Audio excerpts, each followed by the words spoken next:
हमारे साथ सीमा हैदर और सचिन मीना हमारे साथ है। एटीएस की लंबी पूछताछ के बाद आज एटीएस और लोकल पुलिस रबुपुरा पुलिस यहां पर उन्हें लेकर आई है। महिला अधिकारी भी हैं और यूपी अधिकारी भी है यहां पर। मैं सीमा हैदर और सचिन से सबसे पहले जानना चाहूंगा, सीमा, गांव के लोग आपको समर्थन दे रहे हैं, वो आपको भाभी कहना शुरू कर दिया है, लेकिन एटीएस की एक लंबी जो पूछताछ है उसमें कई चीजें ऐसी हैं जो कहीं ना कहीं आपको एक शक के घेरे में देख रही है। हालांकि एटीएस की जो भी पूछताछ में आपको कुछ नहीं निकला है, वो कह रहे हैं कि अभी ऐसा कुछ नहीं, प्रेम प्रसंग आ रहा है। क्या कहना है आपका और क्या ऐसा लग रहा है जो सवाल है जो आप जवाब नहीं दे पा रही हैं, लेकिन ये भी कहना है कि आप इंडिया में ही रहना चाह रही हैं? बिल्कुल, मैं जो मुझे याद था, जो सच था, मैंने जवाब दिया है। और इंडिया में रहना मेरा ख्वाब है, मेरा सपना है। अगर हो गया तो ठीक है, अगर नहीं हुआ, जो यहाँ का कानून कहेगा मैं वैसा ही करूँगी। धन्यवाद। और जो हम आप लोग आगे जो बात करनी है हमारे वकील से कीजिएगा, क्योंकि ज़्यादा बात करना सही नहीं होगा। हमारे वकील ही बताएंगे, एपी सिंह सर जी। ठीक है, हम एपी सिंह से बात करेंगे, लेकिन जो सवाल है कुछ एटीएस के जिसको लेकर है, लेकिन ये भी है कि जो सीनियर अधिकारी कह रहे हैं ये प्रेम प्रसंग का मामला है, लेकिन कुछ डॉक्यूमेंट्स जो चीजों को लेकर डाउटफुल है, जो नेपाल की बात आ रही है, पशुपतिनाथ मंदिर की शादी की, इस तरह की कई ऐसे सवाल है जिसका जवाब आप नहीं दे पाई हैं। लेकिन फिलहाल एटीएस ने अब आप लोगों का जो एक इन्वेस्टिगेशन है वो खत्म हो गया है, लेकिन अभी भी उनकी अपनी इंटरनल इंक्वायरी चल रही है। कुछ कहना चाहेंगे? चल रही है, करनी भी चाहिए, क्योंकि शायद मैं गलत तो आई हूँ, ये तो मैं मानती हूँ, गलत तरीके से आई हूँ, गलत इरादा नहीं था। और रही बात वहाँ की खटमंडू की, तो वहाँ सब सही था। अब वो वहाँ के होटल वाला कुछ भी कह रहा है, अपनी बचाव के लिए कह रहा है, कुछ भी कह रहा है, ऐसा कुछ भी नहीं था। हम परिवार की तरह रहते थे उन होटल में, उनके पापा मुझे बेटी जैसा सामान देते थे। अच्छा, फोन की भी बात आ रही थी, सीमा से फोन का जानना चाहेंगे कि एक फोन पाकिस्तान का था, वो आपने टूट गया या तोड़ दिया, या 4 फोन आपके पास अपने अलग थे, इसको लेकर? मैंने कोई तोड़ा नहीं, पहले से टूटा हुआ था, बहुत पहले से का फोन मेरे पास था, वो मैं लेकर आई थी। बच्चों का भविष्य कहाँ देख रही हैं आप? भविष्य में यहाँ देख रही हूँ, पीछे तो कुछ भी नहीं है इनका। सचिन, क्या कहना है आपका? सर, मैं ये कह रहा हूँ कि यहाँ जगह की बस इसे नागरिकता जगह हमारा घर बार अच्छे से गुजारना चाहते हैं। और जो बच्चे पाकिस्तान से सीमा के साथ आए हैं, ये भी आ रहा है कि आप उनको एक्सेप्ट करने को तैयार हैं? तैयार कर चुका हूँ सर। अच्छा, एक चीज जान लगूं कि ये पता चला कि शुरुआत में आपने ये नहीं बताया था कि सीमा आप पाकिस्तान से ही हैं। आपने अपने लाला को भी कहा था कि आप घूमने मंदिर का दर्शन करने जा रहे हैं, लेकिन बाद में आपने बताया मैं पशुपतिनाथ मंदिर घूमने आया हूं। और उसके बाद आप सीमा से मिलने गए थे। उसके बाद आपने गाँव में भी कहा कि ये अहमद नगर कोई है बुलंदशहर में जगह, वहाँ की कोई रिश्तेदार है। लेकिन बाद में जब पुलिस के मामला है तब पता चला कि सीमा ऐसे पाकिस्तान से आई, इस तरह की चीज़ें भी आ रही हैं। किस पे कुछ कहना चाहेंगे? सर, मैं गया था, नेपाल गया था, और वहाँ पर हमने शादी भी करी थी। और क्या कहते हैं, वहाँ हम फिर वहाँ से जब यहाँ पर आई तो हम वकील के पास भी गए थे। सीमा, एटीएस ने कुछ कहा आपको जब आप आज यहाँ पहुँची हैं तो? जी नहीं, पूछताछ करी उन्होंने, अब वो क्या कहेंगे पता पड़ेगा जब पूरी होगी इंक्वायरी। कुछ रिपोर्ट भी आपका लिया उन्हें, मतलब पेपर्स वर्क भी कुछ कराया है एटीएस ने आपके? नहीं, पता नहीं, ऐसा मुझे याद नहीं है सर, सॉरी। याद नहीं है? करा तो सब कुछ थी, बहुत सारे लोग थे, हर तरह की पूछताछ हुई सर। जी सर। देखिए जी, हमारी तबीयत ठीक नहीं है सर, हम जितना बोल रहे हैं, और भी मीडिया वाले यहाँ पर खड़े हैं। मैं हमसे आपसे हाथ जोड़ कर वो कर रहे हैं रिक्वेस्ट कि थोड़ा थोड़ा सबको देने देते हैं। अच्छा, एक चीज आखिरी सवाल सीमा, अगर यहाँ से डिपोर्ट की बात आती है, क्योंकि आप इलीगल तरीके से इंडिया में दाखिल हुई हैं, जो यहाँ का कानून कहता है इंडिया का, तो उसको आप एक्सेप्ट करेंगी यहाँ से डिपोर्ट अगर किया जाता है तो? इस यहाँ के कानून से मैं लड़ूंगी तो नहीं, जो कानून फैसला करेगा मुझे कबूल है, पर रिक्वेस्ट करूंगी कि ऐसा ना हो, बस। धन्यवाद। अच्छा, एक आखिरी, क्या आपके पति से दोबारा जो गुलाम हैदर, उनसे कोई बात भी थी? नहीं ना, कभी करूंगी भी सही, मर जाऊंगी उनसे कभी बात नहीं करूंगी। उनसे तो क्या, किसी पाकिस्तानी से बात ना करूंगी जिंदगी भर। यहाँ कैसा लगा हिंदुस्तान में, यहाँ के लोगों से जो आप मिली, इंटरेक्शन कैसा लगा? यहाँ के लोग जो हैं वो अब आपको एक्सेप्ट करने को तैयार हैं। हम 2 दिन से यहाँ पर हैं, लेकिन लोग यही कह रहे हैं कि सीमा हमारी भाभी है और हम सीमा को यहीं रखना चाहते हैं। बिल्कुल सर, यहाँ के लोग बहुत अच्छे हैं, धन्यवाद उनका। जो गलत बोल रहे हैं, जो सही बोल रहे हैं, उनका धन्यवाद। लेकिन बाकी चीज आपका कहना है कि हम आपके एडवोकेट एपी सिंह से बात करें? बिल्कुल, उनसे बात कर लीजिए, वो सब। आपके बच्चे कहाँ हैं इस वक्त? मेरे बच्चे यही हैं, दूसरे घर तो में। इस वक्त सीमा हैदर और सचिन मीना इस वक्त हमारे साथ है। उनका कहना है कि बाकी जो टेक्निकली चीजें हैं वो आप हमारे वकील एपी सिंह से बात करें, लेकिन उनका कहना है कि हाँ, मैं गलत तरीके से मैं इंडिया में दाखिल हुई, ये मेरी गलती है, लेकिन बाकी मेरा नियत बिल्कुल साफ था। मैं हिंदुस्तान में रहना चाहती हूँ और मैं यहाँ से नहीं जाना चाहती हूँ। अगर जैसे डिपोर्ट की बात आ रही कि जिस तरीके से इलीगल टूरिस्ट वीजा पे जो यहाँ पर ये 15 दिन के लिए नेपाल, और नेपाल से फिर सिद्धार्थनगर होते हुए इलीगल तरीके से जब हिंदुस्तान में दाखिल हुई। तो ऐसे में सीमा हैदर का कहना है कि अगर सरकार का जो इंडिया का एक नॉर्म्स अपना एक कानून कहता है, तो ऐसे में उनको डिपोर्ट किया जाए तो वो सरकार से लड़ेंगे नहीं, उस फैसले को एक्सेप्ट करेंगे। लेकिन उनका कहना है कि वो पाकिस्तान से किसी तरीके का कोई भी रिश्ता रखना नहीं चाहती है। और साथ ही हम आपको बता दें कि यूपी पुलिस जो है अभी इस वक्त यहां पर है, क्योंकि सीमा की एटीएस की जो पूछताछ है वो खत्म हुई है, लेकिन पूरी तरीके से जांच खत्म नहीं हुई है। एटीएस जो है अपनी इंटरनल इंक्वायरी कर रही है और तमाम कुछ ऐसे फैक्ट्स जिनका अभी तक पता नहीं चल पाया जो एटीएस उस कड़ी को जोड़ने में लगी। लेकिन सीमा का साफ कहना है कि वो किसी तरीके से गलत नहीं,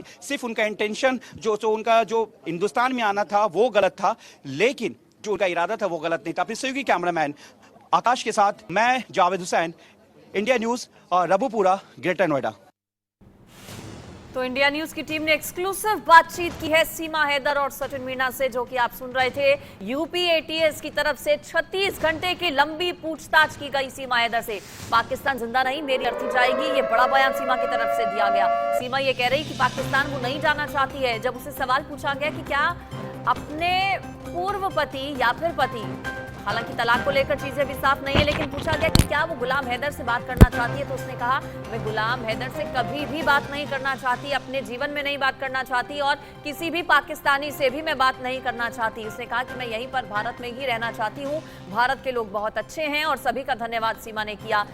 हालांकि यूपी एटीएस की जांच क्या कहती है इसके लिए अभी इंतजार करना होगा। बताया जा रहा है कि रिपोर्ट जो है वो तैयार हो चुकी है और मुख्यमंत्री की टेबल तक उस रिपोर्ट को पहुंचाया जा चुका है। अब फैसला यूपी सरकार को लेना होगा, क्या डिपोर्ट किया जाएगा, क्या जेल भेजा जाएगा, या फिर वाकई में सीमा सचिन के प्यार में आई है और उसको यहां पर नागरिकता मिल जाएगी, ये देखना होगा। चूंकि राष्ट्रपति से भी गुहार लगाई गई है सीमा हैदर की तरफ से भारत की नागरिकता के लिए।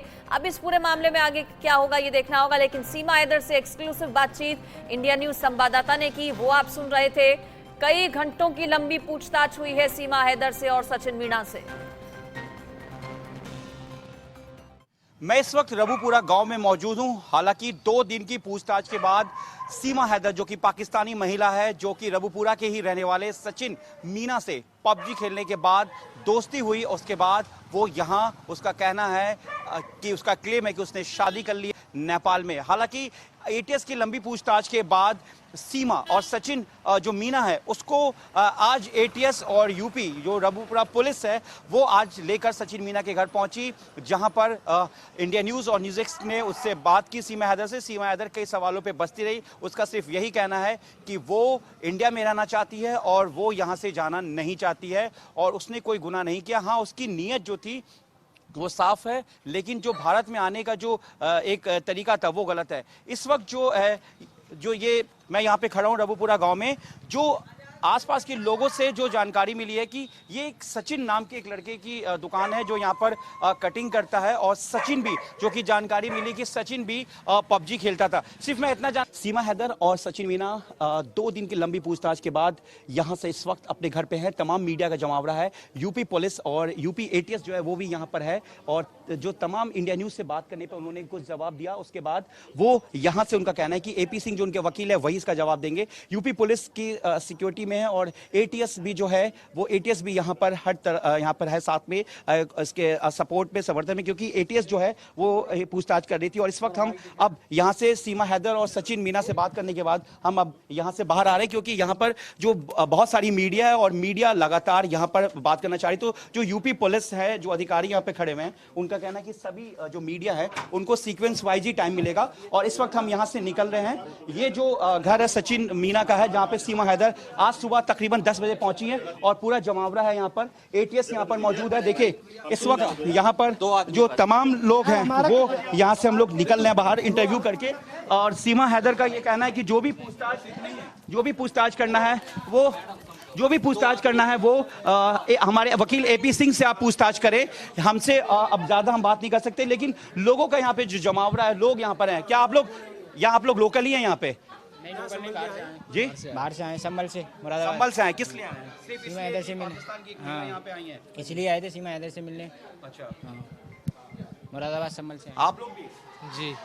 देखिए इस वक्त हम अंदर से निकले। सीमा हैदर का साफ कहना है कि मैं ज्यादा कुछ नहीं बोलूंगी, जो पूछना है हमारे वकील एपी सिंह से पूछे। और मैं जो हिंदुस्तान में मेरे दाखिल होने का जो तरीका था वो गलत है, लेकिन मेरा नियत जो है वो गलत नहीं है। तमाम यहाँ पर जो पुलिस है सीमा हैदर के घर पे यूपी एटीएस और लोकल पुलिस भी यहाँ पर मौजूद है। और रबुपुरा गांव जो इस वक्त सीमा हैदर और सचिन मीना के इस पूरी कहानी को लेकर काफी फेब हो गया है और मीडिया का भी जमावड़ा है। और ऐसे में अब सवाल ये उठता है कि क्या जो सरकार है, जो एटीएस की अपनी इंक्वायरी हुई है, जो एटीएस ने अपने इंक्वायरी को किया है, एक रिपोर्ट एटीएस की रिपोर्ट तैयार हुई है पूरे जांच को लेकर, उसके बाद ये सीनियर अधिकारी को दी जाएगी, सरकार को दी जाएगी। उसके बाद ये फैसला लेना सेंट्रल गवर्नमेंट का होगा कि क्या सीमा को डिपोर्ट करना है या क्या आगे कहते हैं। क्योंकि इस पे जो है अब जो इन्वेस्टिगेशन है कहीं ना कहीं एटीएस की पूरी हो गई, क्योंकि सीमा हैदर और सचिन मीना यहां पर पहुंच चुके हैं। सीमा ने बताया कि उसके जो बच्चे हैं वो यही हैं, वो पास में ही है, वो पाकिस्तान नहीं जाना चाहती, वो अपने पति से किसी भी तरीके का कोई भी रिश्ता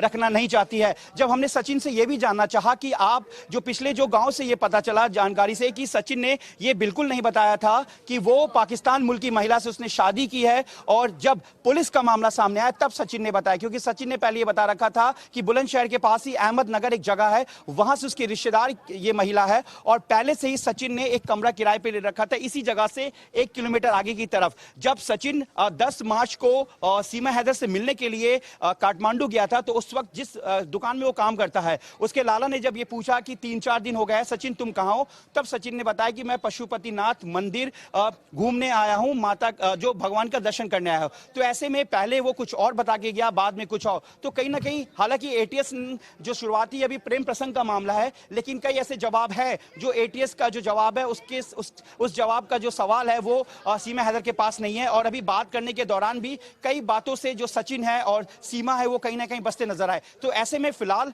अभी जो एजेंसीज की अगर बात करें तो एजेंसीज भी पूरी तरह से नजर रखे हुई है, क्योंकि ये मामला पाकिस्तान और हिंदुस्तान का है। और सीमा दूसरी बार यानी कि पहली बार वो काठमांडू आई, 7 दिन रही 17 मार्च को, फिर वो यहां से नेपाल से उसी रूट के जरिए पाकिस्तान पहुंची। उसके बाद 10 मई को वो वापस पाकिस्तान से शारजा होते हुए वो सीधा नेपाल पहुंची, और नेपाल के बाद वो सीधा फिर वहां से सिद्धार्थनगर जो कि यूपी बॉर्डर पूर्वांचल बेल्ट है वहां से दाखिल होते हुए वो भारत में आई और उसके बाद रबुपुरा यहां पहुंची। तो इस तरह से मामला है जो वो मई में खुलता, जून के बाद खुलता है, उसके बाद सबको पता चलता है। तो ऐसे में